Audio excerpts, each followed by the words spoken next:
What's happening? My name is Blake Harrison. This is the Music City Mindset. The Music City Mindset is licensed under the NFM network, and so we can be found on all platforms everywhere. We are coming to you right here from the Iconics Fitness Studio. We are happy to welcome Iconics Fitness to the Mindset family, and we encourage you to go check out the Iconics difference at Iconic Fitness. Our show today proves we are making moves, but we'll get to that in a little bit. I'm not in here alone. Co-owner of Spontaneous Beauty, he's had art pieces featured all around the world. And over the past weekend, he hosted a little freestyle cypher in a back alley behind Marathon Music Works, which was a lot of fun to watch. Welcome back officially at Mindset Easy 615 on Instagram, my best friend, Evan Butler. What's happening, man? So the question I want to pose to the room today, over the weekend, we were forced to kind of talk about what is mindset? What is Music City Mindset to us? It's a question we ask to a lot of people. But how do we define it? And as I started thinking about what is a mindset to me, how do I get to a mindset? I started thinking about other analogies of I know it in my heart. I have a gut feeling. And I started thinking about how all that plays into each other, because I think some of those things get utilized, interchanged, as the same phrase. But I think inherently they're all different. And I think for me, it comes to navigating evolutions, navigating changes, all based on an intuition. And I think that's the key piece that we've really been missing, because a feeling in your gut is like an intuition. And when that proves to yourself, it's something you know in your heart that evolves into your identity of a mindset. Is that how you see it? Is that a good way of looking at it? How do those different bodily intuitions work for you? What's the process? How do you look at it? Well, honestly, being born and raised in Nashville, and me and you have had this talk so many times of, as an artist, people saying, well, you need to go to New York, or you need to go to Italy for a little while, and this and that. And those things are great, but it's the Music City. It's home. Mm-hmm. And we've seen the full change. It was a small town when we were kids, but it was magical.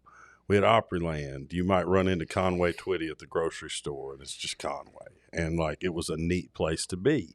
But as it evolved, as it changed, there's a lot of people that we've seen in Nashville that didn't like change or tried to resist it.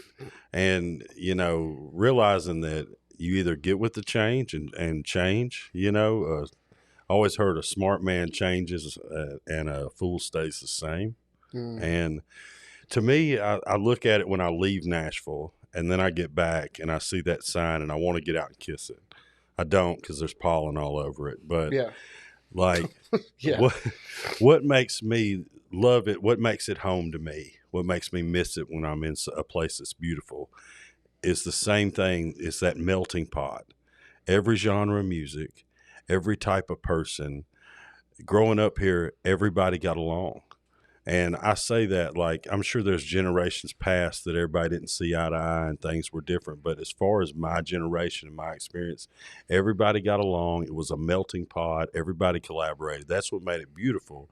And to me, that's a spirit. It's like a music note in the wind that captures people. And people from all across the world, all across America come here, and they tell me all the time, Nashville just felt like home. And I'm like, me too.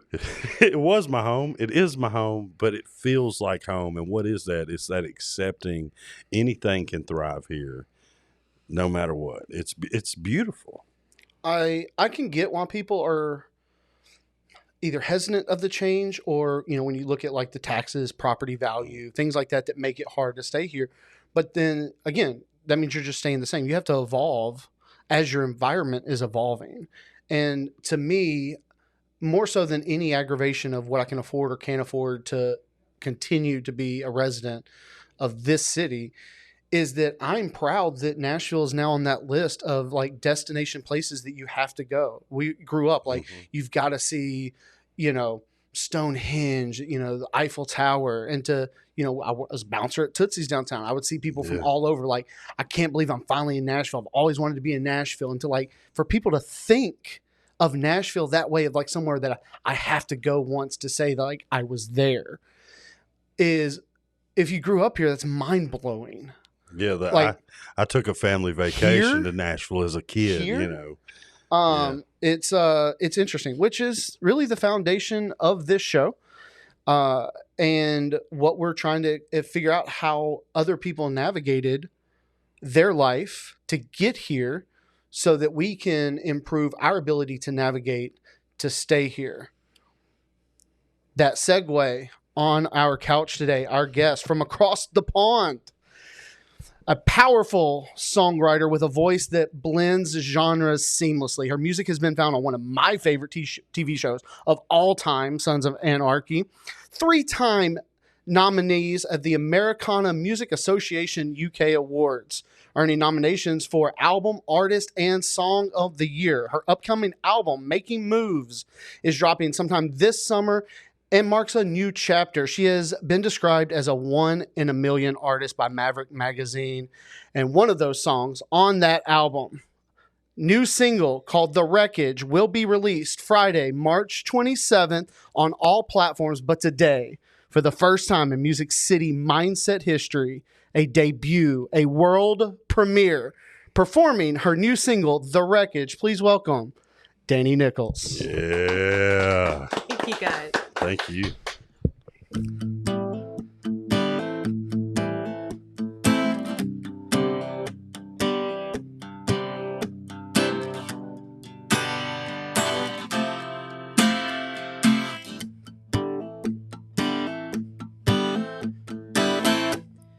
How did I get here? I didn't see it coming. Now warning bells are wailing all around. I was going too fast, didn't think to break. Couldn't decide which turn to take. Now I'm lying down here on the ground.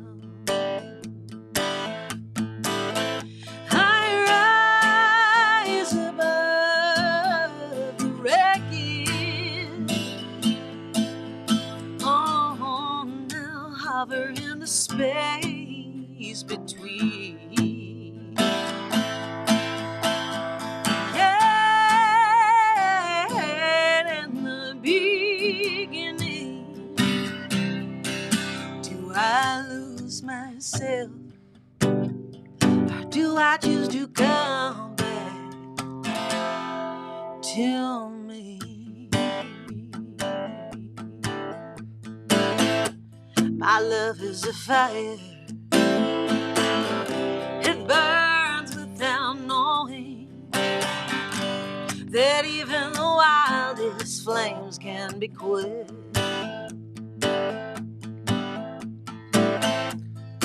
It's a virtue, it's a sin. I can't resist, I wanna jump right in. The fire knows me well.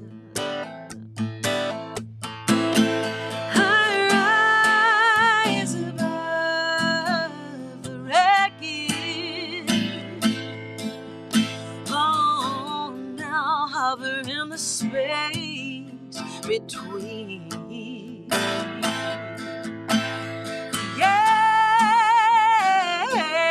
in the beginning, do I lose myself, or do I choose to come back to me?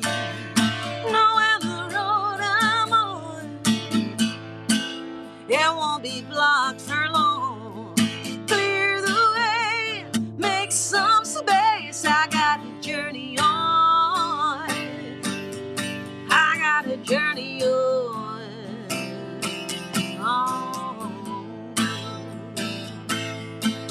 Ooh. Oh, yeah.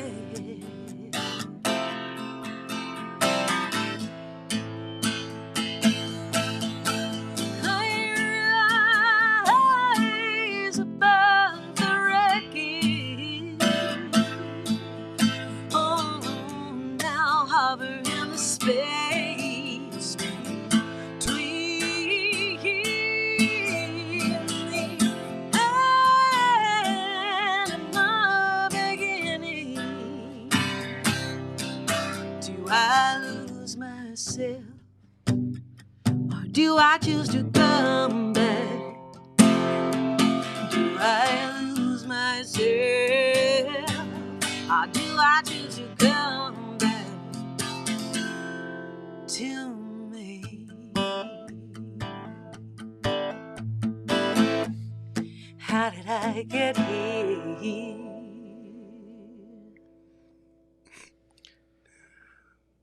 Oh my God. Oh my God. Wow. Hi, guys.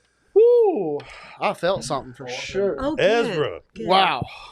Sheesh. Thank you. Whew. A new song. You got my heart pumping. I know. Whew. Great. Okay. I don't know how you hold that in all the time. Yeah. I would just be. I haven't had this reaction. I would just be before, doing but that this is everywhere I went. Yeah. I want a 10-piece. Like, Right. Oh my God. woo. cool. Yeah, it's pretty cool and rocking, and the record is just full of cool noises and rock. Yeah. rock vibes. Okay. So the Wreckage. Yeah. That. Let me fix this for you real quick. Sorry. Oh, yeah. That tells an incredible story. Yeah. This is gonna be a two-part, but what inspired that story, and how does that song fit into the bigger picture of this album you're going to be releasing Right. later on this summer? It's sort of the first song that I had in the group of songs, and I wrote it a few years ago in the aftermath of basically what happened is that I accidentally moved to America. Okay, well, I'm going to ask about that here in a little bit. Whoops. And it does roll into what you were saying earlier. It's a long story, and it's a long time coming to have moved to Music City, and it has featured heavily in my life through my whole life. This city in different ways. And it was a lifelong dream to be here, and I wrote this song shortly after I accidentally moved here, and I did that because it was too big and scary to actually go through the steps of actually moving. So I accidentally did it. I came on tour. I got my visa to tour, and that visa allowed me 3 years to be here and live and work. And it dawned on me, in that first few weeks of being on tour, that I didn't technically have to legally leave this time. And so this little whisper started rolling in the back of my brain, and whispering in my ear, stay. Just stay this time. What if you just stayed this time? I was like, that's ridiculous. I have one suitcase full of summer clothes for tour, and I can't just stay. But it just got louder and louder, and then the gut kicked in. I was like, no, if you really look at the situation, this is the time. Now is the time. It was just after the pandemic, and things were started to roll back into to gear, and it was the time. And so I said, okay, so I made some phone calls home. I said, guys, I'm not actually coming back. And mostly that was well received and supported. But one of those phone calls went pretty badly, and life was suddenly very confusing and stressful, and I started doubting myself. And from the pure gut feeling of I know this is my next step, this is my next path, to what if it isn't? I was so confused, and it was really stressful. I was trying to manage the fallout, and I started having this weird feeling of being outside of myself. I don't know if you guys have ever had that really strange, not like a dream, I had a dream I was outside of myself, but the actual sensation. Mm-hmm. And I was trying to work this out in a song with my friend who I wrote the song with, wonderful artist here in Nashville called Kashana. And we worked ourselves out in this song, and it turns out that feeling is called dissociation. That's what I was feeling, because just of the stress and the craziness of what had just happened in my life. And but that's what I use music for, is to work out my feelings and my experience in life, and then it comes out in these songs that go forward and have their own life. So that's really how it came about, was trying to process. And I've often talked about how the fact of, even though I can't carry a tune, I can't play anything, music is so important to me, because I wasn't always taught how to vocalize my feelings, which makes it harder to feel those feelings. Yeah. And when I listen to a song that like articulates how I'm feeling, it's music that allows me to feel understood. And I feel like that song you just sang, that could apply. Like the fact that that song, especially coming on this particular podcast, is what inspired that story. But that you could have told a breakup story. Yeah. You could that could have applied to anyone that's trying to rise up out of something, make something for themselves. Yeah. Basically, it's a song about coming back to yourself. We get lost as humans in relationships, in our jobs, in our in the hard things that happen in life. We can completely lose our sense of self so easily. I find it very easy to do that, and there's such a power in like turning back inwards and coming back to the essence and trying to find a way through to the next step instead of being taken down by it. And I suppose the metaphor of like you come to that crossroads, you could let yourself just completely disappear, or you make the choice to come back. Right. And I think a lot of that comes from being what we think our environment or the people around us or our significant other want us to be. Yeah. And at some point, evolution is necessary, but that can go too far where you're being someone you're not and you lose yourself. So for me, that song is that reminder to stay true to yourself. Yeah. And in that regard, now knowing what that song is about, I was reading in an interview, you quoted saying in like your move to Nashville that this is now your spiritual home. Mm-hmm. And obviously with the name of the show and things like that, like what we've already talked about, what was that process like? What you thought of Nashville, the first trip of seeing what it was actually about, things like that. It's a long, lovely love story that I have with Nashville. So for many years, it was just this idea of a place that I'd heard of. And I grew up in a little town in England, just north of London, called Bedford. And I grew up there listening to the music of Nashville and American roots music, country and Western music. It has a scene there. I don't know if it has a scene as such, and it didn't then. It's just what I personally grew up with because, and this is, so then it goes back a generation where my grandmother, who brought me up on that music, and that's what we would have at our family parties and gatherings and Christmas and birthdays, and was the background of Patsy Cline and Johnny Cash and Willie Nelson, and she loved Crystal Gale, so she would have that on. So that was just my first experience of music was that music. And she had grown up in Chennai, India, listening to country and Western music. Wow. And so our family is Anglo-Indian, and our heritage is Anglo-Indian, which is the European colonies in India over hundreds of years, just sort of a melting pot. And this weird through line of most Anglo-Indian families is this love of country and Western music.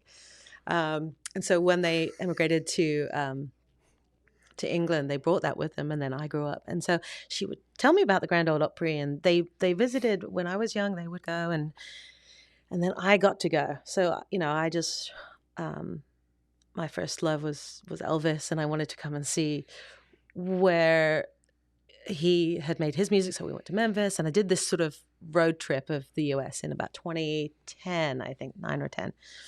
And I remember the trip to Nashville for the first time was such a big deal. I remember just going into a parking garage just off of Broadway, parking up, and walking down that side street and entering onto Broadway. And my heart just beating, and my mind went crazy of like thinking, well, this is where they walked. This is where Patsy and Johnny and and it was just this British girl growing up on that music. I was in heaven, and that was it. Boom. I was just in love. And we went to, I think the first place we stopped was Layla's, and then we went to Tootsie's, and then, and 3 or 4 times in that evening, I was asked up onto the stage to sing with the band, and it was mind blowing. I just couldn't, it was like a dream. So, actually one of the times I was brought up they were like, what song do you want to do? And I said, do you guys know Six Pack to Go by Hank Thompson? And they were like, they all looked at each other like, yeah, like they like giggled a bit and then said, yeah, we know that one. Let's do that one. So we played it twice today. Yeah. Right. So yeah, right. So, but we did it and it went really well. And then the guy afterwards was like, I didn't want to tell you before in case you freaked out, but like that guy that was just playing piano with you was Hank Thompson's original keys player. Mm-hmm. Okay, so this is Nashville. Okay, cool. So yeah, that was it. I was obsessed, and then so it was like 15 years of coming back and forth, and making friends and contacts, and I ended up making like 3 albums here before I moved here, yeah, and then I just knew. I knew for a long time, like maybe immediately, that this is where I wanted to be. So what age were you when you picked up a guitar? You started singing. Was it from the beginning? I picked up, so my first instrument is the saxophone. I was like 8 or 9, and we went on a family holiday to Florida, and they had this like New Orleans scene, you know, like they do at Disneyland. They just make little worlds, and it was like New Orleans, and they had a jazz trio playing on the corner, and I remember that was the moment my life changed, because I was like, that's what I want for the rest of my life. It's just that feeling of music bringing joy and making me feel. So I did that for a while. And then when I was 15, I think, I was presented with the most amazing gift from my grandmother. She went up into the loft and came down and said, I have something to give you. And it was a 1964 Burns London electric short scale jazz guitar. And I still have it. And it's the coolest looking thing you've ever seen. And it was my Uncle Heathcliff's guitar. And she was like, it's time for you to have this.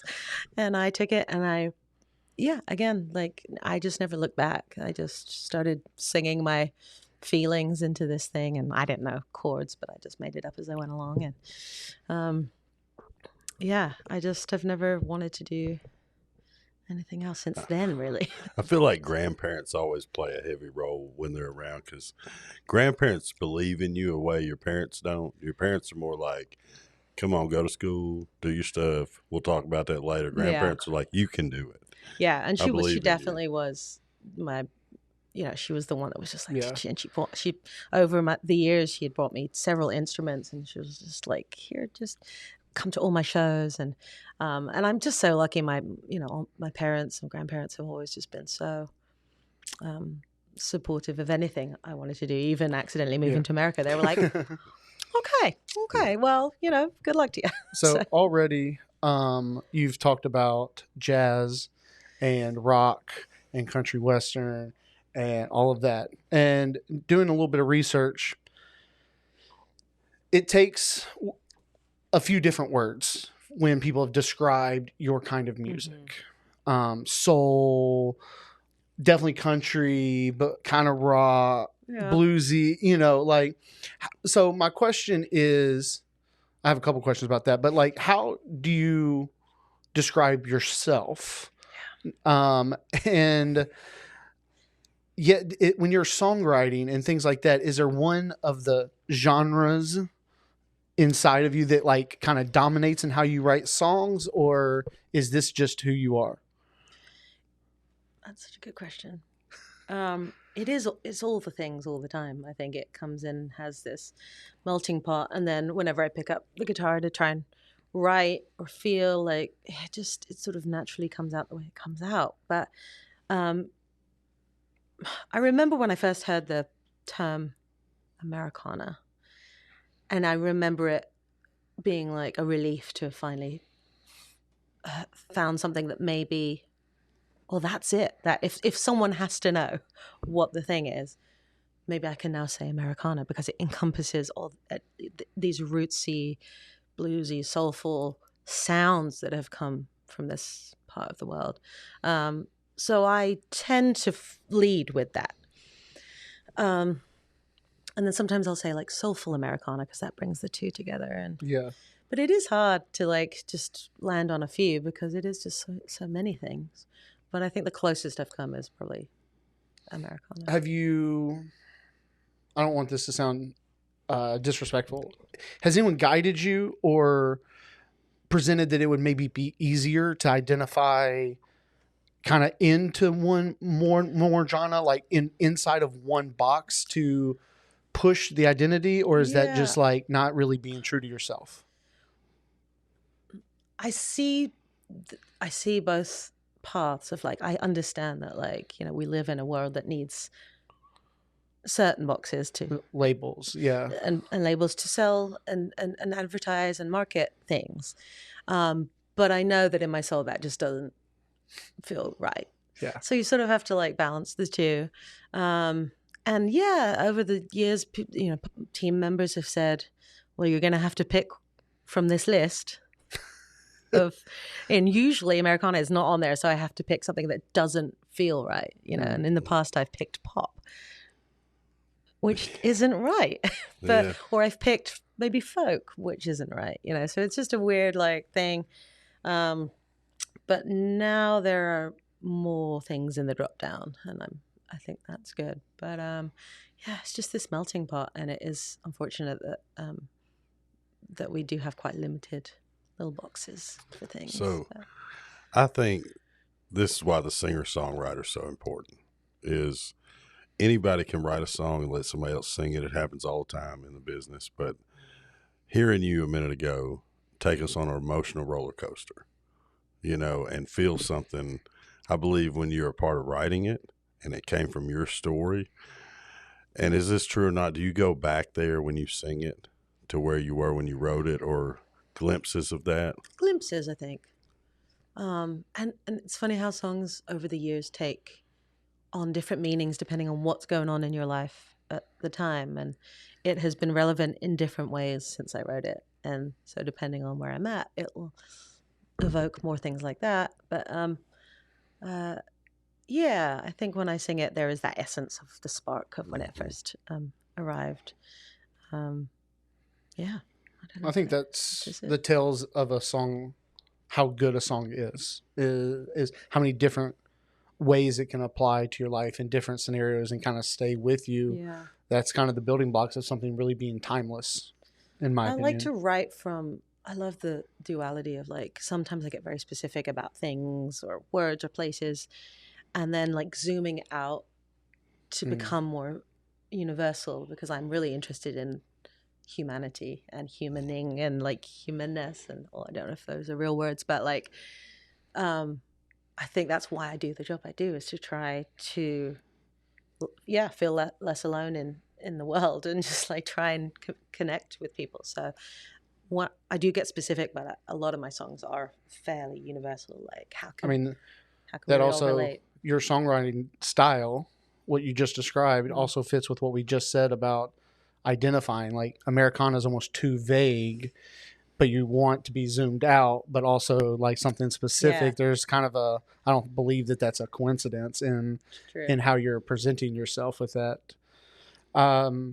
That was an incredible first segment. We are going to take this opportunity to take a quick commercial break to hear a word from our sponsors like Ounce of Hope, and we will be right back here on the Music City Mindset with Danni Nicholls.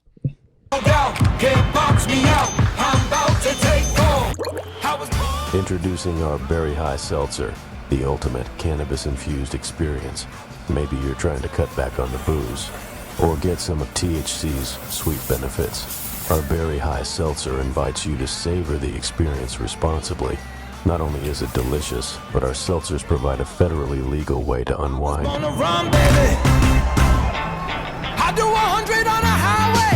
And we are back right here at the Music City Mindset. We are here with Danni Nicholls. And one of the things I really want to ask about, have to do it, the Sons of Anarchy. Yeah. How did that happen? Were you a fan before? Did they reach out? How did they know? It's a funny little story. Oh, I can't wait. Okay. So I'd heard of the show, but I hadn't watched it. But I had a publishing deal with Notting Hill Music in London, and one of the people who worked in the office there was a huge Sons of Anarchy fan, and was on what was then Twitter, and Kurt Sutter, who is the writer and creator of the show, had tweeted that he was coming to London and was anyone interested in setting up a meet and greet with the fans. And she was like, I will do it. So she said, I'll do it. And he said, okay. So she started organizing it. She hired middle of Soho, London, got a space to host this meet and greet, and asked a couple of artists on the roster who were like that kind of Americana genre to entertain the crowd while they waited in line to meet Kurt Sutter. And I stood on a stage in the corner of this weird little bar and played my music for a few hours while they just one by one went and signed. And it was hours. Like there was a line around the block to meet him. And then when it was all done, he came out looking a little like disheveled, ordered a drink. I was just stood by him and he was like, hey, I really liked your music. Thanks for doing that. I was like, no, of course. No, it was my pleasure. And he said, do you have any CDs on you? And I was like, oh, yep. There you go. And literally a few months later, his music supervisor emailed the company and said, we would like to use this song, First Cuckoo of Spring, in an episode of Sons of Anarchy. So that was pretty cool. That's amazing. And I'd That's heard it was awesome. like a fairly gory like show, and I was like, oh no, is my song going to be the soundtrack to a murder? But luckily it was a love scene in a bar. So I was like, yeah, that's better. We actually, that's one of the first times we did like a once a week or, drinks and Sons of Anarchy night and watched. I think they filmed in Belfast or somewhere. They did some there, yeah. But yeah, I mean, we'd have watch parties. We'd put the vest on. Cool. Like, yeah. I've seen some since, and like it's a good vibe. We were living very similar to Sons of Anarchy back then, so it just fit. You could relate. Yeah. Yeah, it was like the first episode of season 7. Yeah. Black Widower. Oh, I'm gonna go back and watch. Yeah, so listen out in the bar scene. Yeah, go check it out. So that was fun. Okay, had to get that out of the way. Yeah, that was my own personal fandom. That, yeah, that one was for me. Okay, back to you. I love it. Being from the UK, you had the love for the music that was here before you came here. Mm-hmm. Upon moving, aside from the excitement that you're following your heart, was there an extra chip on your shoulder of like coming into this culture from another continent to like prove that you deserve to be here, of like coming into that to immerse yourself in this culture? I don't think I would describe it as a chip on my shoulder, but it was something there in that vein of like, I think I thought that the people would think, who are you to sing this kind of music? Yeah. And slowly that's faded away because I've realized not only like was I brought up on that music and it's so much a part of my story, but also like a lot of the music from where I'm actually from informed this music, of course, with, so it's, I think over the years I've just realized that doesn't exist. Like it's just we're all a part of it, and that no one has ownership of anything, and I've only ever been wholeheartedly embraced and treated so well and kindly and welcome. It's just been, nothing like that has really come up. Only in my own mind, from insecurity for a second, and I think just having been here now for so long, back and forth, it just doesn't exist. How long did it really take for you to like really find your sound? And what was that mental journey like? I'm still doing it. Like it just is always evolving, but yeah, those growing pains of being a young singer-songwriter, and you're so influenced and trying to match up and trying to compare, and it's taken a long time. But that was earlier, that's it. Okay, Yeah. cool. Yeah. That's the melting. Yeah, I think when I was first starting out, I was listening to a lot of female singer-songwriters from the like 70s, and well, Sheryl Crow wasn't from Yeah. the 70s, but also Carole King and lots of female singer-songwriters. And I was trying to how do they do it and emulate it and trying to sing. And also I was just a kid. I didn't have much life experience, Yeah. honestly. So as that progressed and as I started listening to other music, I remember actually a really important moment because I was feeling quite lost and like something's not clicking with my own sound. I must have been in my early 20s, and a friend came over and we went to the video shop. We went to, a Blockbuster Yeah. to choose a movie. Oh, I just dated myself. No, you're So fine. bad. You're good. But in this room. actually, I'm really thrilled I lived in that era that I could Same. get to do that.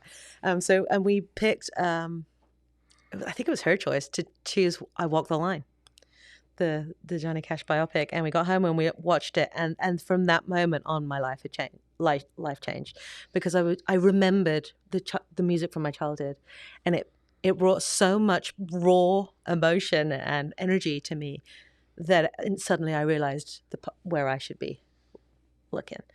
So I dove all the way back in my early 20s to that music that I grew up with an adult ear now, and discovered the modern equivalents like Lucinda Williams and Gillian Welsh, and my whole world just split open. So it's just been an evolution, and it continues to be. And nowadays, some of my favorite artists in the whole world who inspire my music and bleed into what I write are my peers in East Nashville.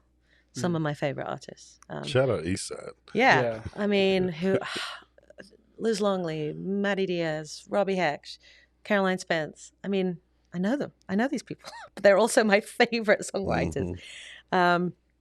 So, yeah, it's such a great, wild journey to be on, and I'm just grateful, really. That was actually my next question, is kind of when you found your own sound, because I saw it with myself. I've seen it with a lot of people growing up, different influences. I would tend to sound like somebody else or, kind of emulate them. And then everybody's different, but you hit this point where you're like, that's mine.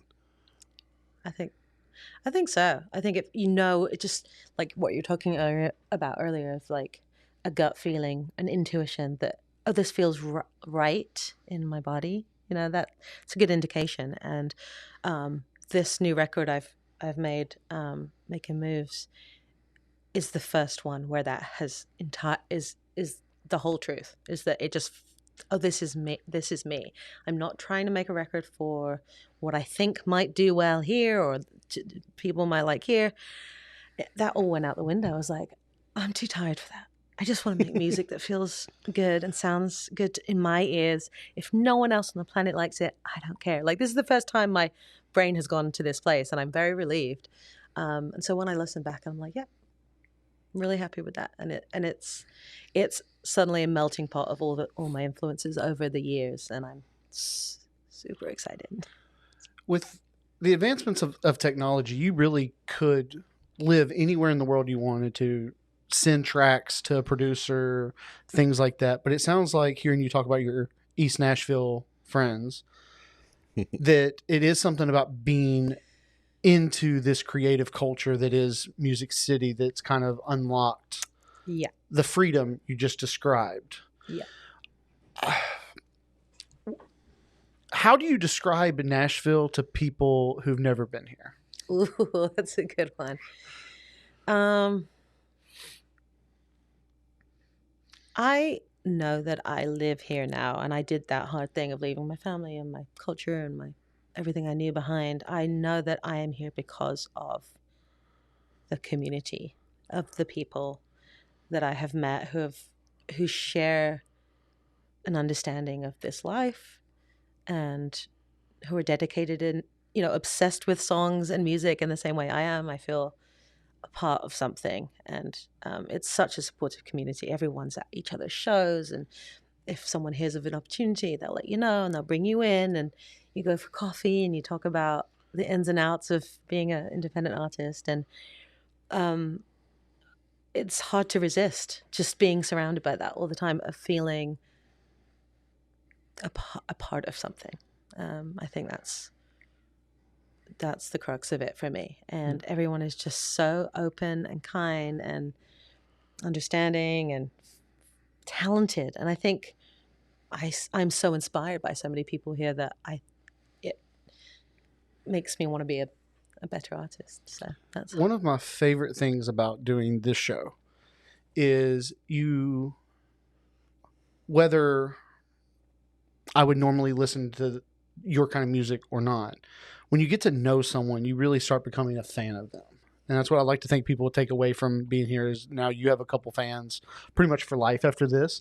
But getting to hear you and hear it, now things are starting to make sense as I kind of went back and tried to get familiar with some of your music. Yeah. I'll Carry On. I really enjoyed that one. You put the choir in that I read was a local Nashville choir. And if you don't know the history, the Fisk Jubilee Singers, a black choir from an HBCU here in town, is the reason why we're actually called the Music City. And so if you didn't know that track really meant a lot. And it was the Queen of England. It was the Queen of England that actually gave us the name Music City. She said, wherever you're from must be the Music City. Wow. So I did not know that. Yeah, so you should definitely look that up. Look that up a little bit. Thing up. But it is just really relieving to hear someone not from Nashville, but not from our country, even not even knowing it, really capturing the essence of the Music City and the Music City mindset. Is that obviously not with the choir and the Fisk Jubilee Singers and things like that, but in general, like this culture that you've moved here to that called your heart, your spiritual home, do you intentionally try to capture some of that in the history and everything about Nashville through your music? 100%. Yeah. And I think that's why. So the choir on I'll Carry On, it's not an established choir. I sent a text message to a ton of people, a ton of my friends in East Nashville, and hoped that 3, 4, 5 people might turn up and we could layer the vocals to sound like a choir. And yet 17 people turned up. So I had an actual choir, and that was it. I was like, oh, that's the thing. Mm-hmm. There they were, showing up for pizza and song. You know, have you had that's Nashville. It's Nashville. That's the essence. That is. Have you had a moment since you've been in Nashville that either an icon or a legend, like a wow moment, like that just stands out at the top? Like being in Target behind Alison Krauss, that kind of thing. Yeah. Yeah, that happened. That was crazy. There's been a few. I mean, I get to, this is just like, I feel like it's name dropping, but I feel like that's what you're asking me to do. It's fine.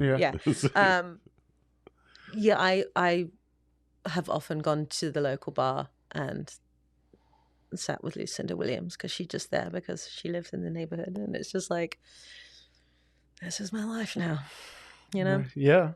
And things like that. Yeah. And, years ago when I was doing my first album, I worked with Emmylou Harris's touring band, which was in itself amazing. That's incredible. Amazing. And they've become good friends. And I remember we were making that record, and I had heard on the grapevine that Emmylou was doing a benefit, as she does every year, for a dog shelter. She loves dogs, and she's running this benefit just down the street, in the street, and got a few people up. So I was just like, I'm gonna go down there, and there she was. And actually, she had to raise some money for the dog's home. She had a rack of her clothes that she'd just gone through her closet and was selling her clothes. And I was just like, so you're saying I can buy this jacket, and this is Emmylou Harris's jacket? And they were like, yeah. So I bought it. And so I have her band, her jacket. I would have done the same thing. Yeah. Okay, Yeah. what is happening? You know, Mhm. and I got to meet her, and she was so lovely, and yeah, just pretty crazy things like that happen fairly often. Well, you grow up hearing "Don't meet your idols" because they might not be who you think they are, and 99% of the time, they're great people. Yeah, one that missed me, like I was pretty. This one hurt. I was at the Lipstick Lounge in East Nashville during Americana Fest, and it's always crazy. Like you run into things. So I was at this thing and I was seeing a thing, and then my other friend was playing somewhere else, and I left, and I heard that 10 minutes after I left, Brandy Carlisle showed up to sing karaoke with everyone in the bar. So that one hurt pretty bad. Yeah. But it's still the city that I live in where that might happen another time. This is a city of opportunity. It's also a city of FOMO for sure. Oh, it's the biggest Yeah. FOMO city in the world. I've had to because there's really something had going to on accept opposite ends of the city at all times. all of the time. Yeah. Okay, let's talk making moves. All right. Let's get a little personal. What is something you're evolving through? What moves are you making? This freedom that you unchained in making this album, where does this intuition come from? Talk a little bit about the album. Right. I am someone who has for many years done what I thought other people might People want pleaser. me to do. And as I've gotten older and really dug into self-care, you know, and trying to grow, I'm always trying to grow and learn. I've realized I've just come to know myself more and more over the years. And the fact that I did the thing that I wanted to do, which was move here, which was the most terrifying thing that I thought I could ever do. Well, I've done it. And now I'm a little bit addicted to doing that big scary thing that I think I can't do. So a physical move. I made a physical move across the pond and into a whole new country. But I mean, I've had a lot of breakups, guys, you know, and these last few years have been fraught with that kind of thing. And I've had to do a lot of healing from a lot of heartbreak. And I think I called this album Making Moves because that was the main theme of my life for this last 5 years, within and without, physically moving and coming back to myself and growing and learning and healing through a lot of hard stuff. And I feel like I'm kind of just out the other side. I also just had a milestone birthday, and I've come into this era of like, wow, I shed a lot of fucks. Yeah, you can and- say it. But yeah, And- we're well past 5 minutes. Yeah, right. But I've just sort of stepped into this new era of freedom and possibility and confidence, and I'm just enjoying it. And I think, yeah. Well, I don't know if that, congratulations. answers your question. No, but I think 100%. I think it's all in there somewhere. Yeah, It's radiating Yeah. from you. absolutely. And It's- I may steal that, by the way, that I've shed a lot of fucks. I may use that later today. Yeah. I love that. Yeah, this birthday came around and it was just like, but feels good. is at this point in your career, is releasing an album into the world, is that still scary? Yes. Okay. As I said before, though, I'm really loving that sensation of like, oh, this is really scary, but let's go. You know, it is. It's a vulnerable thing to do. I'm singing my deepest, darkest thoughts. I don't, you know, some people songwrite and they cover it up with a lot of metaphor, but I'm pretty, you know. Literal, like, so this is Here I am. basically this album's pages out of your journal at this point. Yeah, pretty much.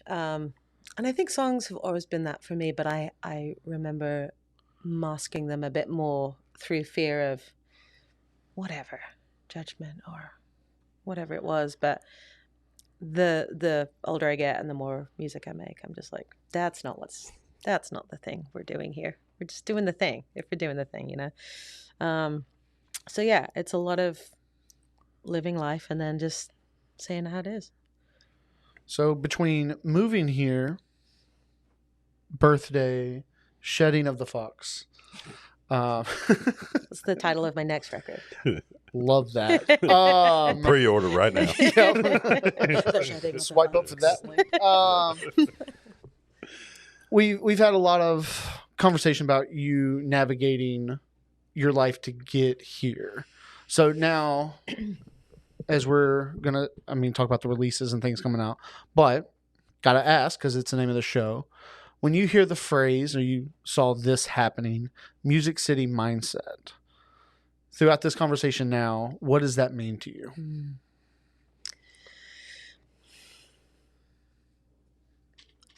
I just relate so wholeheartedly to it because I think I have recognized the power in it, like in what is here, these musicians, this energy, this community. It must have made quite the impression, and I must have come into that mindset enough to have done what I've done, Yeah. And so I feel like I just am living it. I am living the Music City mindset because what it took to live this life. So I think what it means to me is what I'm showing that I'm doing in my life, which is building a life here. That's a beautiful answer. Yes. Okay. You're right in the heart. Yeah. So the Wreckage is coming out on Friday. The album is I couldn't find a date anywhere. Trying to do my digging. Summer-ish. We're doing June 26th. Okay. Yeah, Breaking news. We got a date. Yeah, breaking news. June 26th. Making Moves is coming out, the Wreckage. March 27th. 27 is my favorite number, so I'm excited about that. I don't know why, but it just feels right. We love little Easter eggs. It just feels so right. And like I say, I've been playing this song. I wrote it like 4 or 5 years ago, and I've been playing it live a lot.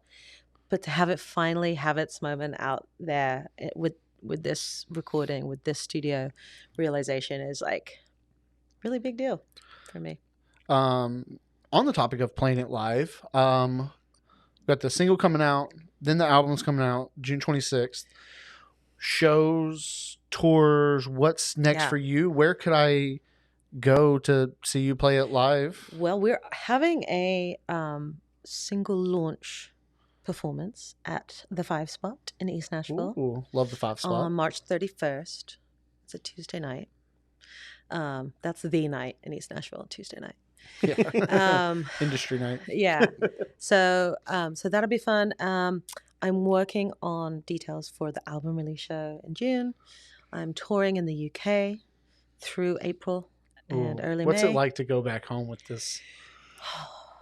It's great. I love to go home and go to the pub and have the fish and chips and the beer and just all the things, and to see my people, and people really show up for me over there.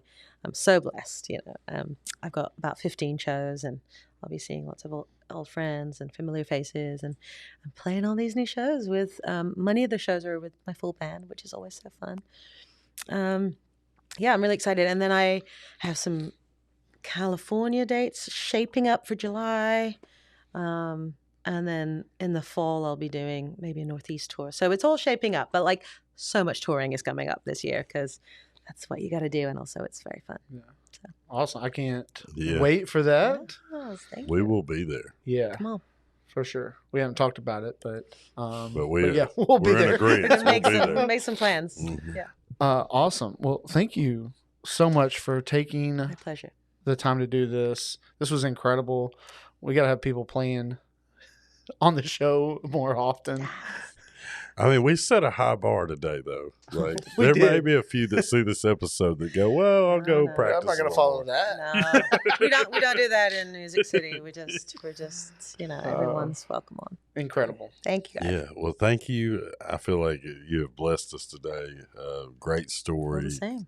great answers, even more amazing song that took. Like I said, anything that makes me feel something is magical, and I look for that. So thank you. Everybody out there watching, go follow, go download, go look for this album coming out. You're not going to want to miss it. And for everybody out there, hit that like, share, and subscribe. We appreciate every single one of y'all. Thank you. Danni Nicholls, make sure you go check out The Wreckage, March 27th. That's on Friday. Album's dropping June 26th. Go check that out, download it, pre-save it, whatever you got to do. And for the love of Nashville, tune into the next episode. Yeah.